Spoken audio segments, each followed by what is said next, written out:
مستمعي هيفي اف ام الاعزاء، اسعد الله اوقاتكم. انا هوجين هادي، ساقدم لكم نشرة موجزة لاهم الاخبار واستهلها بابرز العناوين. فض اعتصام للمجلس الوطني الكردي في الحسكة. الديمقراطي التقدمي الكردي يعقد مؤتمره الرابع عشر. أمريكا لا تستبعد إرسال قوات برية للشمال السوري. إليكم التفاصيل. قامت عناصر أسايش الحسكة بفض اعتصام للمجلس الوطني الكردي في سوريا اليوم، حيث قام عنصر من اليبجة بأخذ اللقط من يد عضوة الأمانة العامة للمجلس الوطني الكردي فصلة يوسف، التي كانت ستلقي كلمة في الاعتصام. وجرت بعض الاضطرابات بين المعتصمين من جهة وعناصر الأسايش الذين تدخلوا لفض الاعتصام من جهة أخرى. وكان الاعتصام الذي جاء تنديدا بما أسماه المجلس بممارسات حزب الاتحاد الديمقراطي غير المسؤولة قد بدأ في تمام الساعة 1 أمام مقر المجلس الوطني في المدينة. ولمعرفة تفاصيل أكثر معنا مراسلنا عصام من الحسكة. عصام، مرحبا بك. مرحبا. عصام، يمكن أن تخبرنا أكثر عن الذي حدث في اعتصام المجلس الوطني في مدينة الحسكة اليوم؟ طبعا بدأ الاعتصام في تمام الساعة 1 من بعد ظهر اليوم أمام مكتب المجلس الوطني الكردي في الحسكة. وقد بدأ الاعتصام بدقيقة صمت على جميع أرواح شهداء كردستان.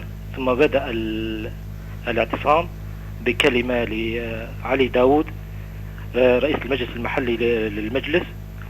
من ثم بدأت بالكلام فصلة يوسف عضو الأمانة العامة.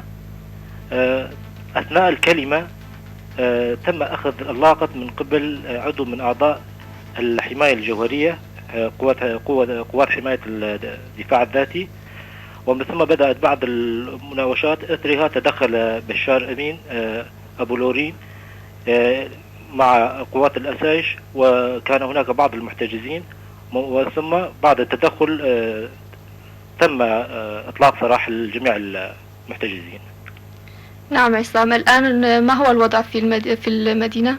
الوضع مستقر، والكل ذهب إلى منزله وقد فضل الاعتصام بسلام. لا توجد أي إصابات أو أي شيء من ذلك. شكرا لك عصام.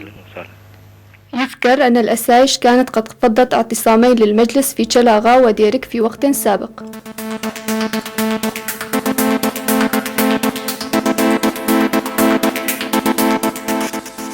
بدأت فعاليات المؤتمر الرابع عشر للحزب الديمقراطي التقدمي الكردي في سوريا اليوم في صالة البيلسان بعمودة. ويأتي هذا المؤتمر في ظل توقعات بتغيرات جوهرية في سياسة الحزب، وخاصة تجاه مواقفه من المجلس الوطني الكردي.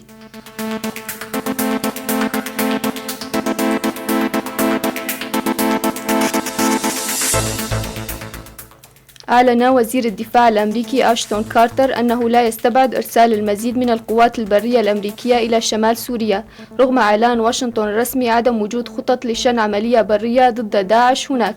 وفي تصريح لإحدى وسائل الإعلام الأمريكية، قال كارتر أمس الخميس بأن الرئيس الأمريكي أشار إلى أنه مستعد لعمل المزيد بما في ذلك العملية البرية، ومن الأهمية عدم الاكتفاء بهزيمة داعش في سوريا والعراق، بل السعي إلى إبقاء الإرهابيين مهزومين. وكانت الولايات المتحدة قد أرسلت مؤخرا 50 من عناصر القوات الخاصة الأمريكية لدعم المقاتلين الأكراد الذين يخوضون معارك ضد مسلحي داعش في شمال سوريا.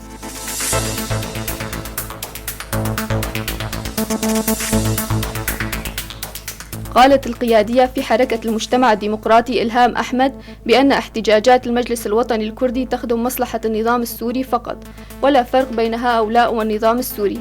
وأوضحت أحمد بأن الذين يعارضون قرارات الإدارة الذاتية لم يقدموا لغاية الآن أي بدائل أو مقترحات حول مطالبهم الرافضة، ولذلك موقفهم لا يختلف عن موقف النظام السوري الذي يرفض قرارات الإدارة الذاتية ويهددها في كل مناسبة، وبشكل خاص بعد اعتماد المنهاج الكردي الذي لقي معارضة من قبلهم لمنع تعليمه في المدارس، وبخصوص استياء البعض من خوض وحدات حماية الشعب معارك وعمليات عسكرية خارج حدود غرب كردستان نوهت أحمد بأن وحدات حماية الشعب فضلا عن أنها قوة كردية فهي قوة سورية وتعمل ضمن صفوف قوات سوريا الديمقراطية التي تضم مختلف مكونات المنطقة.